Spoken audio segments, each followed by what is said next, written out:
bahwa dia menang.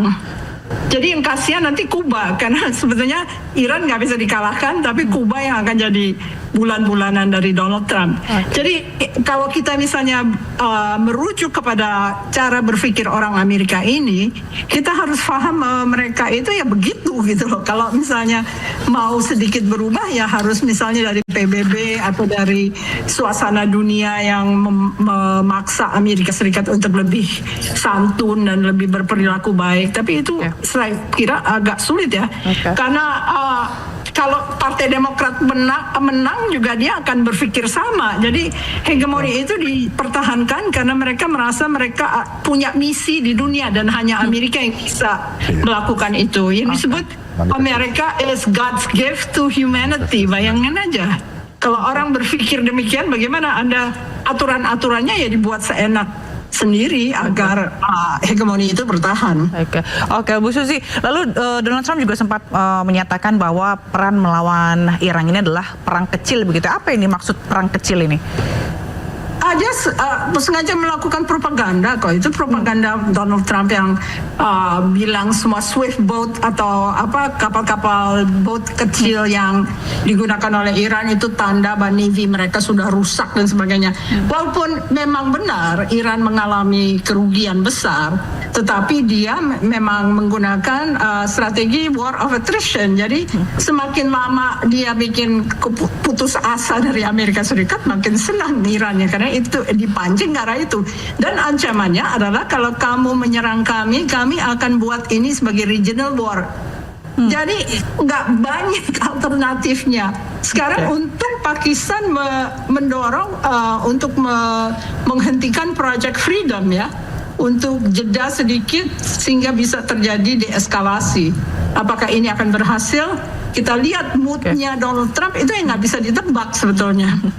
Oke. Lalu apakah ini juga sebenarnya dalam konteks meremehkan ketegangan yang terjadi saat ini di Selat Hormuz, Bu?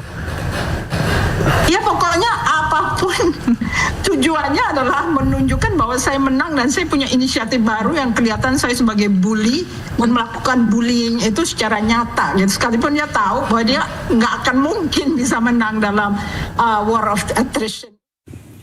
Yang bisa breaking news akan kembali usai jeda, tetaplah bersama kami.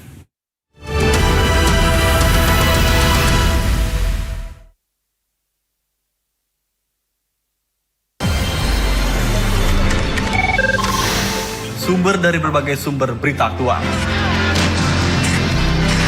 Sumber informasi, sumber inspirasi. Dari acara deklarasi tersaji lugas, tegas, dan berkelas. Hasil gelar perkara. Semuanya lengkap di sini. Sindo News TV, Beyond Headlines. Suara tak layak dibungkam. Intelektualitas perlu diuji. Integritas butuh konsistensi demi demokrasi yang hakiki. Suarakan kejujuran demi keadilan menuju kebenaran. Saya Aiman Wicaksono, saatnya rakyat bersuara. Menyaksikan Sindo Sore. Sejumlah korban meninggal dunia dalam kecelakaan tragis. Suasana di rumah duka. Indonesia masih berpeluang proses pemantauan sejumlah ratus orang terluka dalam serangan. Sindo Sore, setiap hari di Sindo News TV. Isu terhangat sepekan terakhir. Ketujuh Republik Indonesia, Joko Widodo menduga ada agenda politik besar. Polisi merilis merek beras premium yang diduga dia. Rangkuman berita viral. Sekolah rakyat gratis untuk kasus dugaan korupsi tata kelola minyak mentah. Sopir truk di Subang, Jawa Barat melakukan aksi mogok kerja. Temukan semua informasinya di Top Issue setiap Sabtu dan Minggu di Sindo News TV. Sindo Sore, setiap hari di Sindo News TV, Beyond Headline. Nah, di level gerakan mahasiswa, saya kira ya kita punya tantangan besar. Tentu kalau bicara trade investment itu selalu dengan suspicious. Memang ada krisis global. Memang pasca abad 20, kita susah untuk merencanakan apa yang disebut sebagai revolusi. Kalau orang nggak optimis nggak akan mau cari tahu sih. Iya. Walaupun dicari tahu dia nggak akan gerak.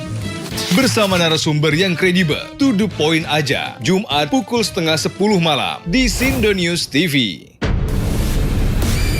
Lelaki itu gak banyak bercerita ya? Iya, udah tuh nangis, tapi habis itu Udah pasti orang nggak bakalan gak nengok. Jadi nikmatilah ciptaan Tuhan buat Indonesia. yang utama ya body dulu lah, lempeng. Body dulu. AC dingin. Ya nanti rasain sendiri deh. Capeknya dan gak ada ujungnya. Teknologi jalan terus.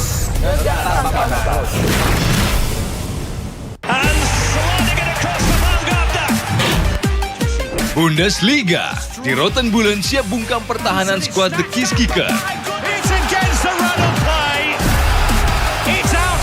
RB Leipzig versus FC St. Pauli.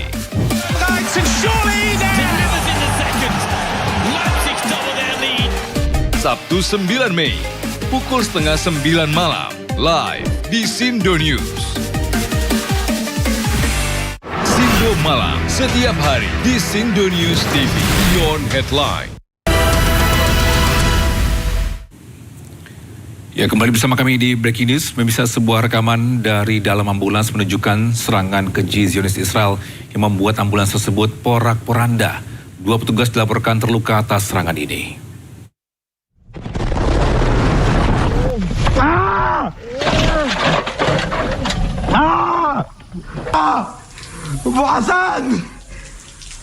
Bahasan akan mengarah. Serangan keji Zionis Israel yang mengenai ambulans dari Otoritas Kesehatan Islam terekam kamera. Ambulans yang sedang melaju di Nabatiyeh ini tiba-tiba saja porak-poranda akibat serangan. 2 petugas dilaporkan terluka akibat serangan ini. Mereka sempat meminta tolong dengan berjalan terseok-seok di antara puing dan kepulan asap. Tentara Zionis Israel belum memberikan pernyataan apapun mengenai serangan yang melanggar hukum perang ini.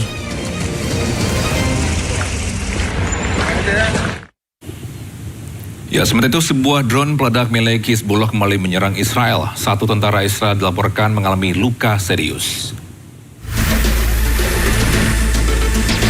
Ya, pemirsa, laporan tersebut dinyatakan oleh pasukan pertahanan Israel atau IDF.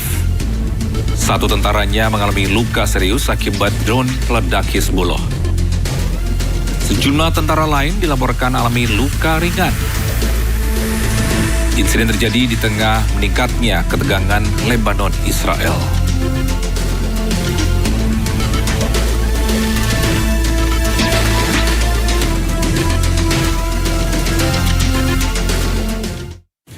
Ya, tim medis dari Islamic Health Authority menjadi target serangan udara Zionis Israel di Lebanon Selatan. Bisa Israel melancarkan serangan udara dan menargetkan tim medis di Lebanon Selatan. Seorang tim medis menjadi korban serangan hingga berteriak histeris akibat serangan. Selain itu, korban mengalami luka di bagian tubuh dan mendapatkan perawatan langsung di lokasi kejadian akibat serangan Zionis Israel. Sementara kendaraan ambulans yang digunakan tim medis mengalami rusak berat.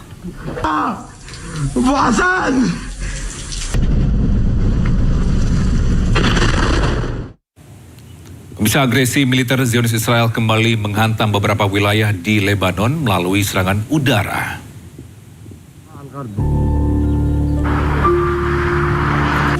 Ya, dalam serangan ini Israel melakukan serangan lebih dari 30 kota dan desa di Lebanon. Allahu Akbar. Selain itu, Zionis Israel juga melancarkan serangan menggunakan bom fosfor ke permukiman warga. Pada serangan Israel ini, sejumlah warga dilaporkan terluka.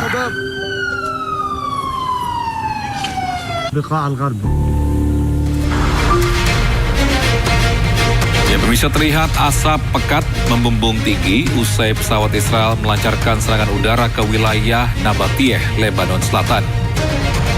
Serangan ini terus dilakukan Israel meski gencatan senjata masih berlangsung. Ya, pada serangan ini belum ada laporan resmi korban akibat serangan udara Israel.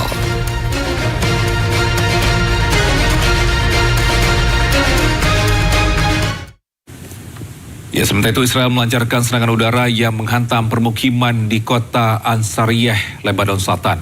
Israel menyerang Beirut untuk pertama kalinya sejak gencatan senjata disepakati dengan Hizbullah.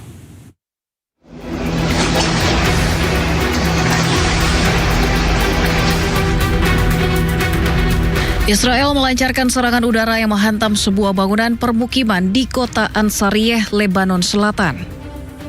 Rekaman CCTV memperlihatkan kepulan asap tebal dan puing bangunan berterbangan usai ledakan terjadi.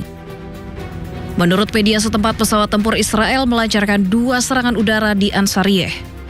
Serangan tersebut berlangsung bersamaan dengan rentetan serangan lain yang menargetkan Bazuriyeh, Mansuri, dan Kfarzus, mengakibatkan kerusakan pada rumah warga serta akses jalan. Militer Israel menyebut sempat mengeluarkan peringatan evakuasi bagi warga sipil, meminta penduduk menjauh dari area yang diklaim terkait dengan Hizbullah. Namun warga tetap dilanda kepanikan pasca serangan menghantam permukiman mereka. Pinggiran selatan Beirut telah mengalami kerusakan meluas menyusul serangan udara Israel yang berulang kali dalam beberapa pekan terakhir. Eskalasi terbaru menunjukkan kerusakan luas pada rumah dan jalan di daerah tersebut. Israel menyerang Beirut untuk pertama kalinya sejak gencatan senjata disepakati dengan Hizbullah. Perdana Menteri Israel Benjamin Netanyahu mengatakan dia telah mengizinkan serangan yang menargetkan seorang komandan pasukan elit kelompok Hizbullah. Israel juga melancarkan serangan udara di pinggiran selatan Beirut, menargetkan komandan pasukan Radwan Hizbullah bernama Malek Belaut yang disebut tewas dalam gempuran tersebut.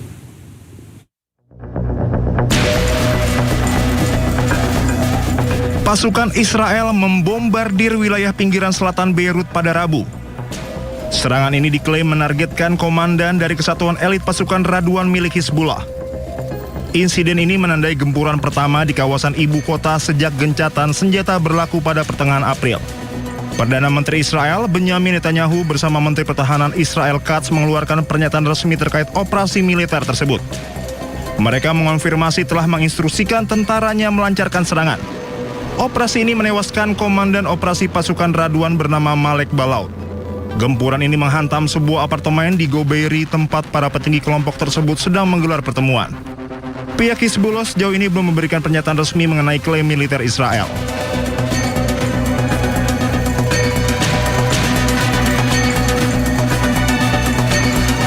Serangan juga berlanjut di berbagai wilayah Lebanon, menewaskan lebih dari 2.700 orang dan memaksa jutaan warga mengungsi. Bentrokan terus berlanjut di luar ibu kota dengan menyasar wilayah selatan dan timur Lebanon.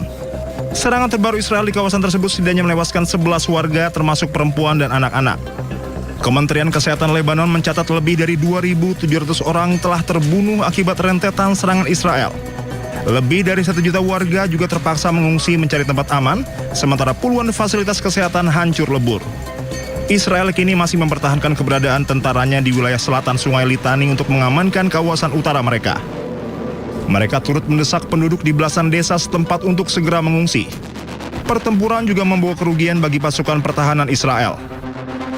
Mereka melaporkan 17 tentaranya tewas di wilayah Lebanon Selatan usai menerima serangan balasan dari milisi Hizbullah.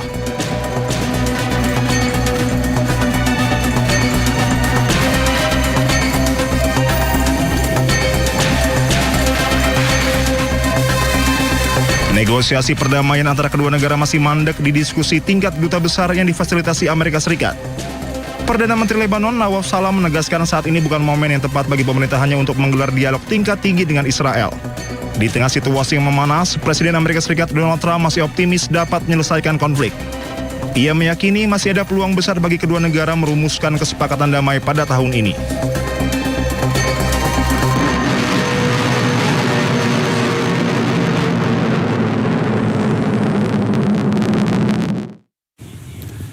Pemirsa, gedung pencakar langit Burj Khalifa dihiasi tampilan bendera Uni Emirat Arab untuk memperingati 50 tahun unifikasi angkatan bersenjata.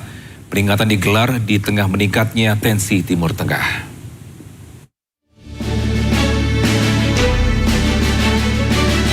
Menara Burj Khalifa disulap menjadi monumen megah untuk peringatan 50 tahun Hari Unifikasi Angkatan Bersenjata Uni Emirat Arab. Warna merah, putih, dan hijau yang merupakan warna bendera nasional Uni Emirat Arab menghiasi salah satu bangunan tertinggi di dunia tersebut. Tampilan kemudian berganti menjadi video personil Angkatan Bersenjata Uni Emirat Arab. Presiden Uni Emirat Arab mengatakan industri pertahanan yang canggih menjadi salah satu pilar kekuatan Angkatan Bersenjata negara tersebut. Setiap tanggal 6 Mei, Uni Emirat Arab memperingati Hari Penyatuan Angkatan Bersenjata yang dimulai sejak tahun 1976.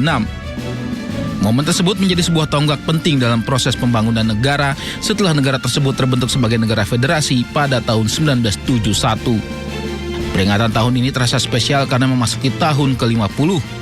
Peringatan tahun ini juga terasa menyentuh karena digelar saat ketegangan Timur Tengah meningkat, dampak konflik Amerika Serikat, Israel dengan Iran.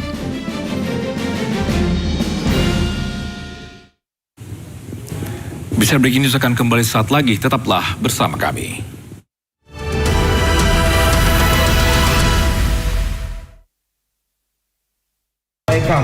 Penyesalan kami. Awalnya saya begitu, sampai jual motor.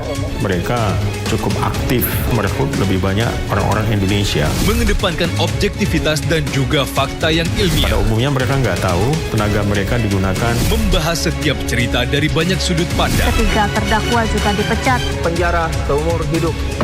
Jangan lewatkan Inside Story, Minggu pukul 7 malam di Sindo News TV. Ragam peristiwa terjadi di banyak tempat. Menelantarkan bayi berusia 3 bulan. Ditemukan narkoba di dalam rumah. Menabrak tiang pipa milik perusahaan minyak dan gas asing. Mengabarkan secara update dan faktual. Warga pun ramai-ramai berjibaku mengevakuasi mobil. Harus menyeberangi sungai Cikaso. Yang menampilkan sejumlah alat yang rusak. Setelah nekat meracik obat. Sindo Files, setiap Senin sampai Jumat jam 6 sore di Sindo News TV. Sindo Sore, setiap hari di Sindo News TV. Beyond Headline. Inilah The Prime Show. Investigasi eksklusif. Tunjangan perumahan 50 juta per bulan. Ini lebih dari 200 triliun yang harus dibatalkan. Mengupas isu-isu terhangat. Istri Panik dan penasaran dengan kondisi kepala terlilit. Terjadi teman-teman berulang. Sebuah tanya akan dijawab dengan tuntas dan berkelas. Nggak perlu mereka 50 juta. Ada pihak yang diuntungkan dan kemudian Ini adalah BUMN. The Prime Show, setiap Kamis pukul 9:30 malam di Sindo News TV. Rangkuman peristiwa di akhir pekan. Terus mengungkap praktek ratusan warga rela anti pajak. Melihat pemberitaan dari banyak sisi. Prabowo Subianto juga untuk menyerap gabah kering panen petani yang faktanya juga bahwa beliau masih dalam pemulihan. Ini harus diperbaiki gitu ya. Sindo Files Weekend, Sabtu dan Minggu, pukul 6 sore di Sindo News TV. Lelaki itu nggak banyak yang bercerita ya. Iya, udah tuh nangis, tapi habis itu Udah pasti orang nggak bakalan gak nengok. Jadi nikmatilah ciptaan Tuhan buat Indonesia. yang utama ya body dulu lah, lempeng body dulu. AC dingin, ya nanti rasain sendiri deh. Capeknya dan gak ada ujungnya. Teknologi jalan terus. Nah, di level gerakan mahasiswa, saya kira ya kita punya tantangan besar. Tentu kalau bicara trade investment itu selalu dengan suspicious. Memang ada krisis global. Memang pasca abad 20, kita susah untuk merencanakan apa yang disebut sebagai revolusi. Kalau orang nggak optimis nggak akan mau cari tahu sih. Ya. Walaupun dicari tahu dia nggak akan gerak. Bersama narasumber yang kredibel, to the point aja. Jumat pukul 9:30 malam di Sindo News TV. Rangkuman peristiwa di akhir pekan. Terus mengungkap praktek ratusan warga rela anti pajak. Melihat pemberitaan dari banyak sisi. Prabowo Subianto juga Untuk menyerap gabah kering panen petani yang faktanya juga bahwa beliau masih dalam pemulihan. Ini harus diperbaiki gitu ya. Sindo Files Weekend, Sabtu dan Minggu, pukul 6 sore di Sindo News TV. Sindo Malam, setiap hari di Sindo News TV. Beyond Headline. Bisa 3 perwira Palestina tewas dan beberapa lainnya terluka pada hari Kamis waktu setempat dalam serangan yang diduga dilakukan oleh Zionis Israel di sebelah barat kota Gaza.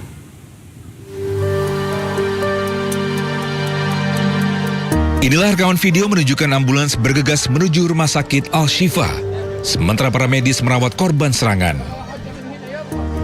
Dampak serangan juga terlihat dengan puing-puing berlumuran darah dan reruntuhan tenda milik keluarga pengungsi. Faresh Afane, Direktur Layanan Medis di Jalur Gaza mengatakan, pasukan Israel menyerang kantor polisi, menewaskan 2 orang dan melukai beberapa lainnya. الاحتلال الإسرائيلي قبل قليل قام باستهداف نقطة للشرطة المدنية أسفر هذا الاستهداف لحد هذه اللحظة عن شهيدين وعدد من المصابين غالبية المصابين من المدنيين من الأطفال والنساء. الاحتلال الإسرائيلي لم يوقف إطلاق النار نهائيا، يوميا هناك شهداء من الأطفال والنساء بسبب هذا الاستهداف الهمجي. الاحتلال يحاول الكذب على العالم من خلال وقف إطلاق النار، لم يتم إيقاف وقف إطلاق النار نهائيا. Sementara itu, seorang pengungsi yang tinggal di kamp yang menjadi sasaran mengatakan bahwa serangan itu dilakukan tanpa peringatan sebelumnya. ولا حدا بدوش انذار لحدا، على طول كتروا ضربوا يعني لو في 10 انفار هان الحمد لله ان كان الاولاد كانوا عندهم امتحانات، لو في 10 انفار كانوا قتلوا كلهم. ما اشوف قديش حدا انضمر وش صغير وبتاع. احنا ما عملناش حاجه، احنا ما لناش علاقه بالحرب هذا اصلا، احنا مسلمين يعني. Drone Israel melakukan beberapa serangan di dekat Bundaran Haidar di sebelah barat kota Gaza, menewaskan 3 orang dan melukai beberapa lainnya. Militer Israel belum memberikan komentar resmi terkait serangan tersebut, tetapi telah berulang kali menyatakan bahwa pasukannya akan terus beroperasi sesuai dengan ketentuan perjanjian dan bertindak melawan apa yang mereka sebut sebagai ancaman yang akan segera terjadi. Bisa putra negosiator utama Hamas tewas di jalur Gaza, Palestina. Azam Al-Haya meninggal setelah mengalami luka parah akibat serangan udara Zionis Israel.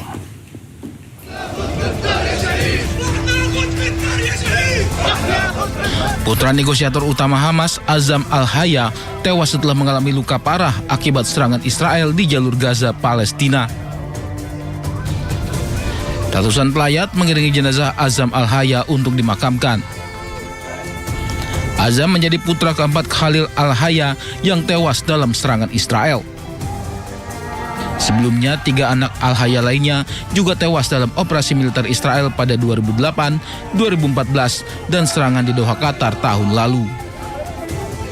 Media lokal Palestina melaporkan Azam dan sejumlah warga lain menjadi sasaran saat menggali lubang pembuangan limbah di Jalan Al-Wahda, wilayah Daraj. Jet tempur Israel tiba-tiba muncul dan menjatuhkan rudal hingga tewaskan Azam. Hamas mengeluarkan pernyataan yang menyebut pembunuhan putra Khalil Al-Haya tersebut sebagai kejahatan yang dilakukan pengecut. Sementara Zionis Israel belum memberikan pernyataan apapun terkait serangan tersebut. Ya, sementara itu pemukim ilegal dan tentara Zionis Israel semakin brutal terhadap warga Palestina. Mereka tidak segan menyerang warga Palestina dengan senjata.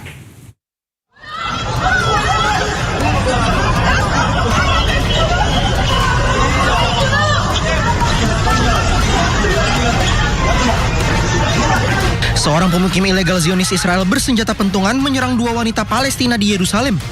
Serangan berlangsung di samping polisi Israel yang berdiri dan siap untuk campur tangan serta melindungi pemukim ilegal Zionis jika diperlukan.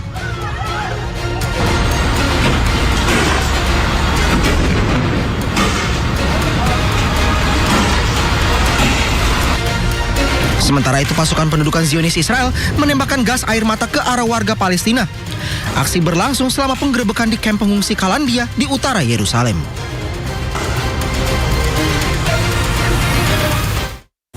Bisa pemukim ilegal Israel menyerang penduduk Palestina dan aktivis di Rajum Al-Ali dekat Hebron. Selain menyerang, pasukan Israel juga menangkap penduduk dan aktivis asing. Bisa para pemukim ilegal Zionis di bawah perlindungan militer Israel menyerang tanah Palestina di Rajum Al-Ali dekat Hebron. Mereka menghancurkan ladang gandum dan zaitun milik warga. Selain itu, mereka juga menyerang penduduk dan aktivis. Pasukan Israel kemudian menangkap 4 warga Palestina dan seorang aktivis asing.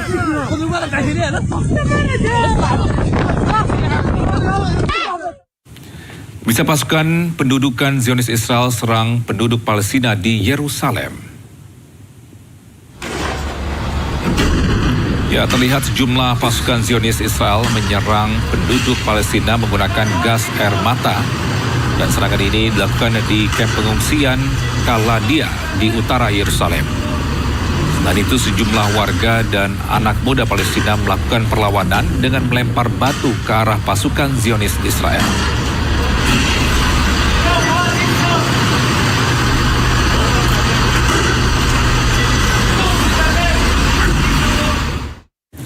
Yang bisa demikian breaking news, saksikan iNews Today saat lagi bersama rekan Pram Senjaya dan Fazila Harunisa. Saya Tobi Sinaga, pamit undur diri. Terima kasih dan sampai jumpa.